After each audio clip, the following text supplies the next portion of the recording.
Mesdames, Messieurs, chers téléspectateurs d'Africa 24, bienvenue. Merci de nous rejoindre dans cette émission. Le 25 octobre prochain, les Ivoiriens devront se rendre aux urnes pour élire leur nouveau président en liste 10 candidats, dont celui que nous recevons ce matin.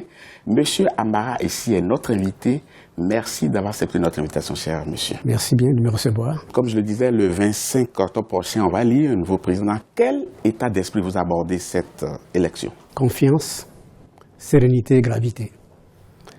Confiance du fait que les Ivoiriens sont capables de prendre en main leur destin.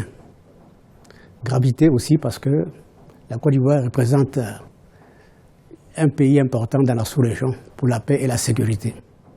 Sérénité aussi parce que je suis croyant et que dans le Coran, la sourate Baqara dit « Dieu aide-nous à supporter les charges que tu mets sur nos épaules ». Donc je suis confiant que Dieu va m'aider à supporter cette charge. Mais apparemment, toutes les conditions ne sont pas remplies pour que tout le monde soit confiant comme vous auriez souhaité. Notamment, il y a un certain nombre de griefs. Récemment, même le 10 septembre, pour être plus précis, on a vu des jeunes descendre dans les rues pour protester contre un certain nombre de choses en exigeant une élection transparente. Est-ce que vous êtes solidaire de leur combat? Écoutez, protester est un droit constitutionnel et défendre la Constitution, c'est également un droit de défendre sa Constitution. Donc, en fin de compte, c'est un droit constitutionnel pourvu que cela se déroule dans la paix et dans la sécurité selon les textes en vigueur. Pour être plus précis, on a parlé de la liste électorale, on a parlé du code électoral, on a parlé de la composition de la commission électorale. Par rapport à la liste électorale, vous avez des griefs? Nous avons dénoncé la commission électorale qui n'a d'indépendance que le nom et le Conseil constitutionnel qui est partisan. Mais c'est deux clés importantes quand même pour une élection. Bien sûr. Je crois que ce sont les éléments clés qui font que, en réalité, les élections sont vraiment crédibles. C'est la commission électorale, c'est le Conseil constitutionnel. Si ces deux volets sont réglés, sont équitables, on peut être sûr que les résultats seront acceptés par tout le monde. Ce qui, selon vous, n'est pas le cas aujourd'hui. Pas du tout, pas du tout. Mais cependant, vous y allez quand même. Écoutez, je suis un légaliste, je suis pour la démocratie. Et donc, j'ai toutes les possibilités de faire des recours. Mais recours, puis je vous prends au mot, vous avez déjà formulé un recours par rapport à la candidature du candidat Alassane Ouattara, recours que le Conseil constitutionnel a balayé du revers de la main. Quel regard portez aujourd'hui sur la réponse du Conseil constitutionnel? Écoutez, faire un recours, c'est d'abord faire œuvre de pédagogie. Et ça, je crois que c'est indispensable. Il faut que, quand on a un droit qu'on peut demander à l'application, il faut faire un recours. Je l'ai fait parce qu'en fin de compte, comme je dis, je suis un démocrate, je suis un républicain, j'ai donc fait ce recours. Et en fin de compte, ce recours, comme vous dites, a été balayé. Vous savez, bon, je m'incline devant l'autorité de la chose jugée. En tant que légaliste? Bien sûr, bien sûr. Même si, disons, ce recours, vous savez, les Ivoiriens sont tellement humoristiques que déjà on parle de candidatures dérivées, donc ce sont des choses quand même qui sont... Avec ce recours, certains estiment que vous avez voulu exhumer le syndrome de l'ivoirité. Vous savez, malheureusement, vous savez, ce sont des fonds de commerce pour des personnes.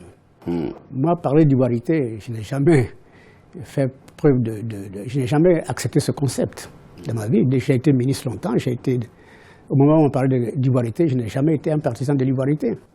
Parce que moi-même, j'ai un nom, un patronyme nordique, donc je ne pouvais pas être un adepte de l'ivoirité du tout. Donc le président sortant est candidat à sa propre succession, donc c'est lui qui aujourd'hui a un bilan. Quel regard portez-vous sur ce bilan-là? Je crois qu'il faut être clair parce que le président avait été élu pour reconstruire les hommes, reconstruire le pays, faire la réconciliation. Est-ce qu'il a pu réconcilier les Ivoiriens? Non, au contraire.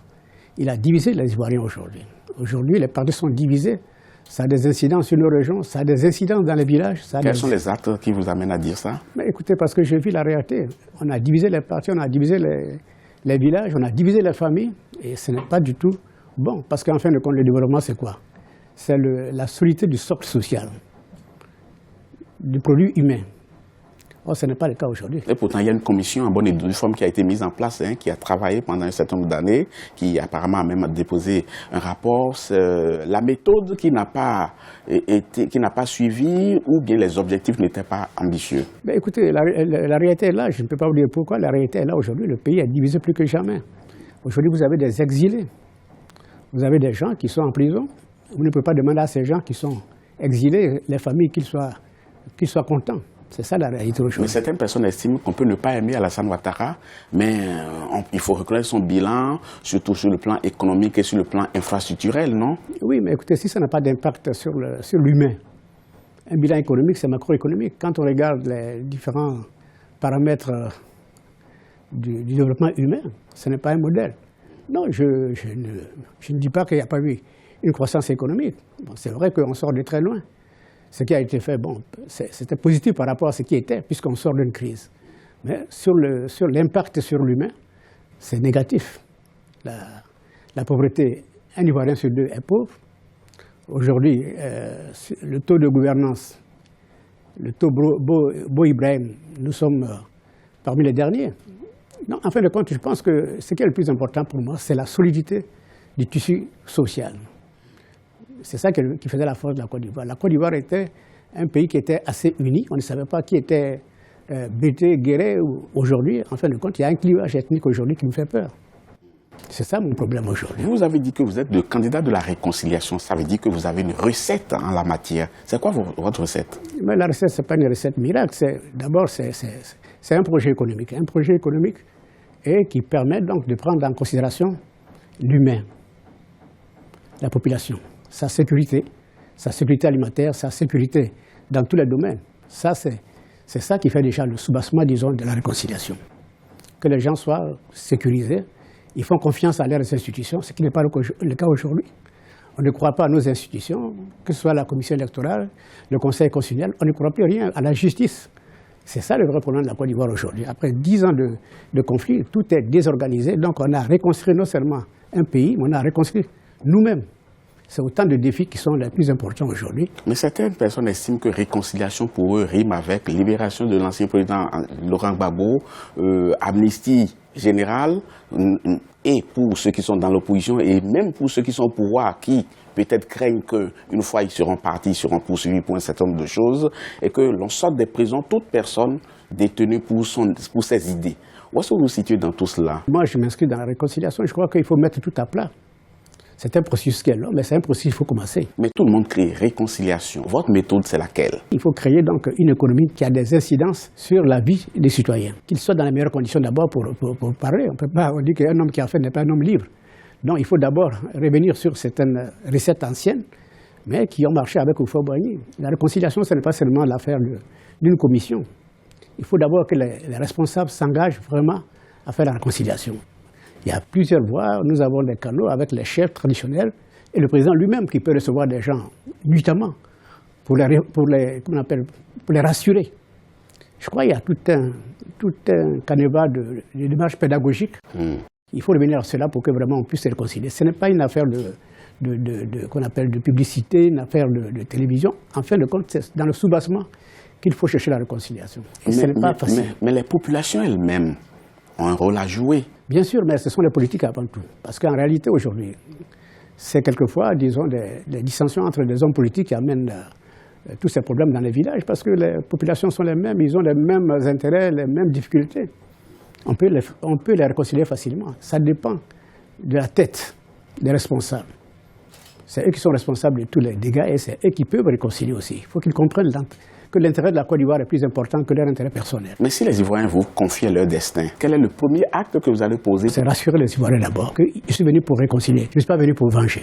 Ensuite, il y a beaucoup de choses à faire en ce qui concerne, disons, les réformes économiques qui vont quand même améliorer leur niveau de vie. Aujourd'hui, moi, je vais au village, je vais chez moi, mais la misère ne fait que s'agrandir. Et c'est ça, c'est une réalité. Une réalité parce que pourquoi aujourd'hui, malgré les taux de croissance faramineux, pourquoi aujourd'hui les gens sont encore plus pauvres que par le passé? Les routes sont encore plus dégradées partout.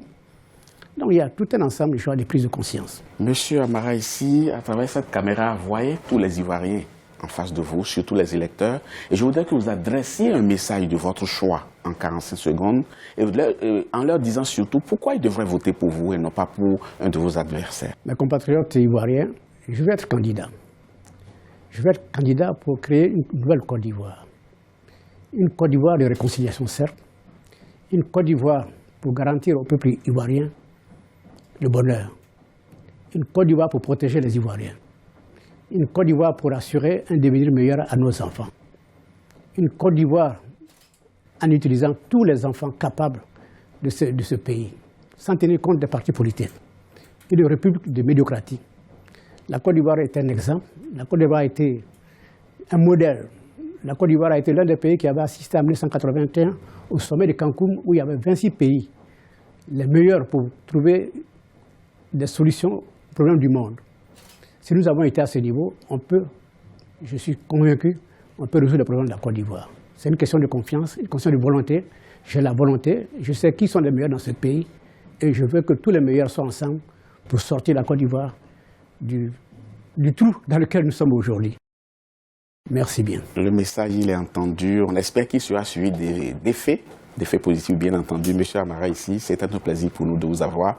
On vous souhaite du succès pour la suite. Merci bien. Quant à vous, chers téléspectateurs, ce sera tout pour cette émission. Merci beaucoup de l'avoir suivi. Je vous donne rendez-vous très bientôt pour un autre numéro. À très bientôt.